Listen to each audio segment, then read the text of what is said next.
कहते हैं कि आस्था का आधार होता है विश्वास, और विश्वास हो तो पत्थर में भी भगवान ढूंढे जा सकते हैं। बिहार का गया भी ऐसा ही शहर है जहाँ की हवाओं तक में आस्था की महक है।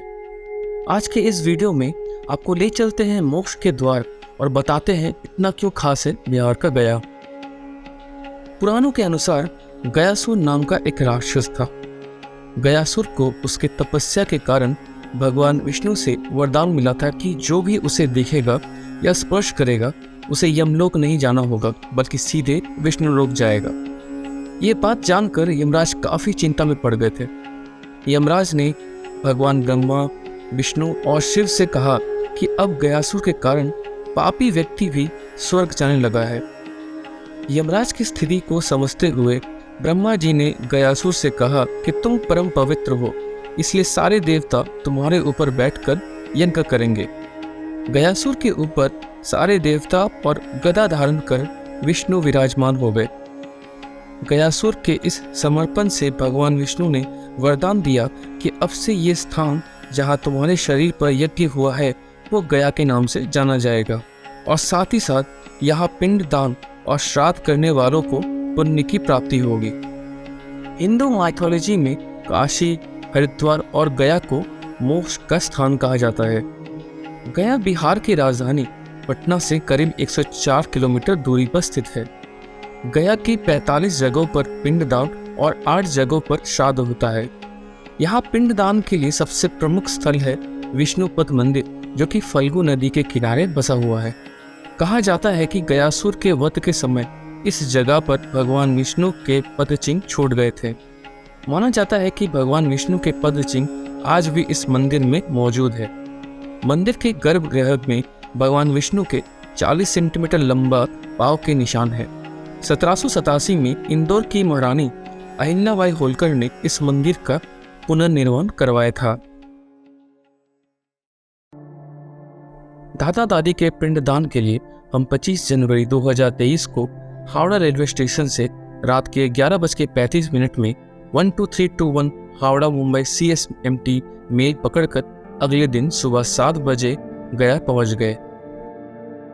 गया स्टेशन के प्लेटफॉर्म 1 नंबर से निकलते ही आपको रोड के उस पार भारत सेवाश्रम मिलेगा, जहां हम रुके थे।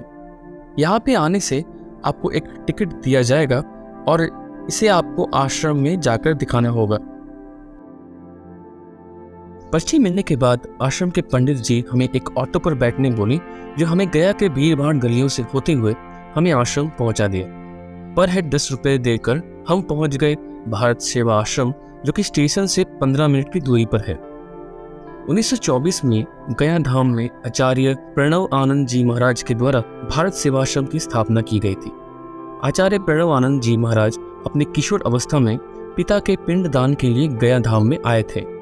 यहाँ दुष्ट पांडवों के यात्रियों पर हुए अत्याचार को देखकर उन्होंने गया तथा अन्य तीर्थों पर आश्रम की स्थापना की। आश्रम में तीर्थ यात्रियों को 3 दिन के लिए रहने दिया जाता है। यात्रियों के आर्थिक क्षमता के अनुसार उन्हें रहने का प्रबंध किया जाता है।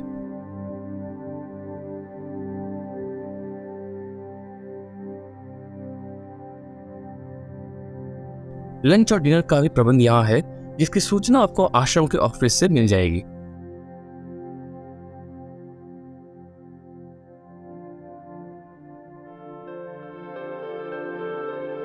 सुबह के 8 बजे आश्रम के ऑफिस के सामने ऐसी लाइन लगानी पड़ती है, जहाँ पे आपको एक और पर्ची दी जाएगी और साथ में एक पांडा भी नियुक्त किया जाता है, जो आपके पिंडदान की विधियों को कराएगी। आश्रम से हमें विष्णुपद मंदिर ले जाया जाता है, जहाँ पिंडदान की सारी विधियां संपूर्ण भक्ति और श्रद्धा से की जाती है।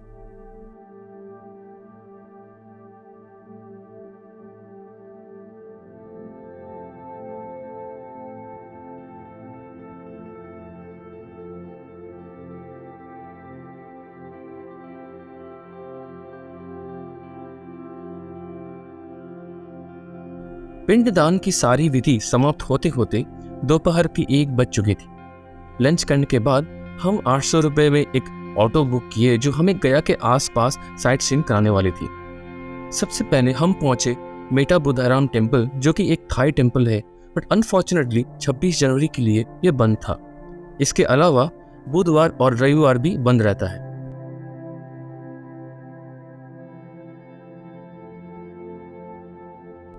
इसके बाद हम पहुंचे कर्मा टेम्पल। टेम्पल की आर्किटेक्चर बौद्ध धर्म से जुड़ी हुई है। रंगों का काफी अच्छा कॉम्बिनेशन यूज करके इसे बहुत सुंदर से बनाया गया है।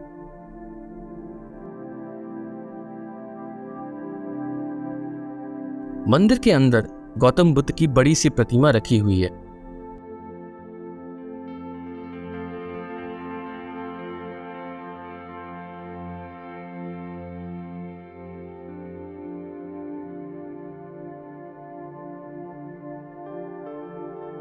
इसके ठीक बगल में और एक मोनेस्ट्री थी जिसका नाम डाइजोकियो बुद्धिस्ट टेम्पल है।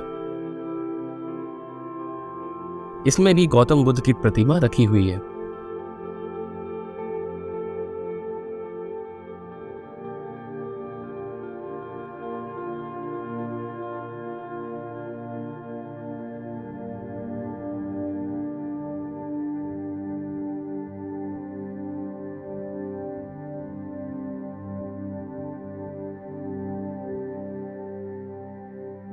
हमारा next stop the great Buddha statue था, जो कि यहाँ की एक पॉपुलर टूरिस्ट स्पॉट है। 61 फीट की ऊंचाई की ये बुद्धा स्टैचू ध्यान मुद्रा में कमल के ऊपर बनाई गई है। इसे गणपति शतपथी के द्वारा डिजाइन किया गया था और इसे 7 साल लगे कंप्लीट होने में। ये 1989 में बनकर तैयार हुआ था। स्टैचू के चारों ओर 10 शिष्यों के स्टैचू बने हुए हैं। बुद्धा स्टैचू से निकलते ही हमें गन्ने की जूस दिखी, तो बस थोड़ी देर रुककर अपने गले को भी आराम दिया। महाबोधि मंदिर से पहले हम और एक मोनेस्ट्री पे गए थे और ट्रिप के एंड में हम पहुंचे विश्व प्रसिद्ध महाबोधि टेम्पल, जहां पर गौतम बुद्ध ने ज्ञान प्राप्त की थी। ये यूनेस्को वर्ल्ड हेरिटेज साइट में आती है। एंट्री फ्री थी, लेकिन कैमरा और वीडियो के लिए चार्जेस थे। कहा जाता है कि 589 बीसी में सिद्धार्थ गौतम, जो कि गौतम बुद्ध का नाम था, संसार से सारे कष्टों को दूर करने के लिए 3 दिन और 3 रातों के लिए ध्यान पे बैठे थे। ये वही पवित्र पीपल का पेड़ है जिसके नीचे उन्होंने ज्ञान प्राप्त की थी और इसे बोधि ट्री के नाम से भी जाना जाता है। इसी के साथ गया पे हमारी ट्रिप खत्म होती है और अगले एपिसोड में हम आपको राजगीर ले चलेंगे, जहां बिहार की कुछ और खूबसूरती से आपको रूबरू कराएंगे। तब तक के लिए travel safely and good bye.